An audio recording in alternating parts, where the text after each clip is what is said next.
राजकीय घडामोडी, सामाजिक विश्लेषण, कृषी विभाग, कला व मनोरंजन विश्व आणि क्रीडा क्षेत्रातील बातम्यांचे ताजे व अचूक अपडेट्स महाराष्ट्र शाही न्यूज मराठी। बातमी मागची बातमी, शोध सत्याचा। टीव्हीएस मोटरच्या अधिकृत विक्रेते शिवशंभू टीव्हीएस एंटरप्राइजेस बोटा आपल्यासाठी घेऊन येत आहेत उत्तम मायलेज, स्टाईल्स आणि फीचर्स यांसारखी वैशिष्ट्ये असलेल्या टीव्हीएस कंपनीच्या बाईक आणि स्कूटर विविध सीसी मध्ये शिवशंभू टीव्हीएस एंटरप्राइजेसच्या भव्य दालनात उपलब्ध। आपल्या स्वप्नातील उत्तम मायलेज व आराम देणारी गाडी घेऊ इच्छित आहात तर मग आज संपर्क करा शिवशंभू टीव्हीएस एंटरप्राइजेस बोटा। आमच्याकडे उत्तम मोबदल्यात दररोज एक्सचेंज सुविधा तसेच कमीत कमी व्याज दरात व सुलभ हप्त्यात तत्काळ फायनान्स सुविधा उपलब्ध। टीव्हीएस कंपनीचे सर्व स्पेअर पार्ट योग्य दरात उपलब्ध तसेच सर्व गाड्यांची सर्व्हिस कामे समाधानकारक केली जातील। आमचा पत्ता पुणे नाशिक राष्ट्रीय महामार्ग Bota bypass service road, Shivshambhu enterprises building Bota, taluka Sangamner. संपर्कासाठी proprietor Shri Sopansheth Shelke Patil, mobile number 98 60 55 41 51 व 77 98 91 09 91। सौभाग्यश्री शांताराम नरवडे, आंबेदुमालाच्या माजी सरपंच।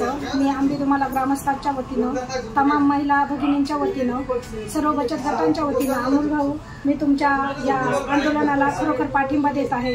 कारण खरोखर बोट्यापासून 500 मीटर रस्ता चांगल्या पद्धतीनं करण्यात आला, मध्ये 2-3 किलोमीटर केला नाही आणि नंतर परत पुढे चांगल्या पद्धतीनं करण्यात आला। आणि त्यावेळेस काम चालू होतं तेव्हा आम्ही लामटे साहेबांना सुद्धा विचारलं, तर ते यांना विचारलं तर ते म्हणले ते दुसरा कॉन्ट्रॅक्टदार आहे, ते करणार आहे, पण तिथपर्यंत जाता नाही आलं। पण त्या निमित्ताने तू तिथपर्यंत पोहोचला, एक सर्वसामान्य शेतकऱ्याचा मुलगा म्हणून अभिमान वाटतो अमोल भाऊ तुझा मला।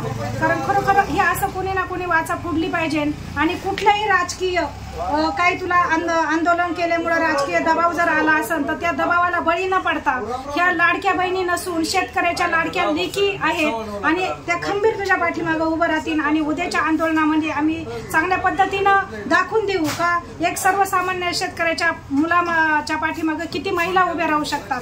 आणि खरोखरच हे रस्त्याचं काम व्हायला लागत होतं। राजूरपर्यंत आपण चोरांचं प्रमाण धरणापाशी किती प्रमाणात वाढलं आहे, कुठं पाटी नाही, कुठून कोणती पुण्यावरून लोक आली तरी त्यांना इकडं कळसुबाई चांगलं कार्यक्षेत्र असून सुद्धा अशा ठिकाणी जाता येत नाही, त्यांना फोन करून विचारावं लागतं, कुठं चांगल्या पद्धतीची पाटी नाही, रस्ता रुंदीकरण नाही। आणि शेतकऱ्याचा आमचा गावातून जर पिकअप निघला तांबाट्यांचा तर नारंगावला पोहोचायला पुण्यावरून जेवढा वेळ लागत नाही तेवढा तिथं पोहोचायला वेळ लागतो या रस्त्यामुळं। आणि त्यांना बाजारभाव पण तिथं कमी दिला जातो, ही पण मोठी शोकांतिका आहे। आणि किती ऍक्सिडेंट झाले असतील, माझ्या माता भगिनींना 1500 रुपये देऊन ह्या शासनाने लाजवलं, पण ते लाजवण्यापेक्षा माझ्या शेतीमालाला हमी भाव चांगल्या पद्धतीने लागत होता आणि प्रत्येक शेतकऱ्याचा मुलगा चांगल्या पदावर त्यांनी घ्यायला लागत होता। किती IPS अधिकारी देखील शेतकऱ्याचा मुलगा होऊ शकतो, पण त्याला तशी तिथं पुढे गेल्यावर वागणूक मिळत नाही, टक्केवारीमध्ये तो अडकला जातो आणि चांगल्या पद्धतीने त्याला जॉब करता येत नाही। माझा शेतकरी कुठंतरी असा भरकटला जातोय। जर शेतकऱ्याला माझ्या लागतं तरी काय, रस्ता, लाईट आणि पाणी, या 3 गोष्टी असल्या तरी माझा शेतकरी पूर्णपणे चांगल्या पद्धतीनं जीवन जगत असतो, कुणाच्या याच्या 1500 रुपयावर अवलंबून नाही।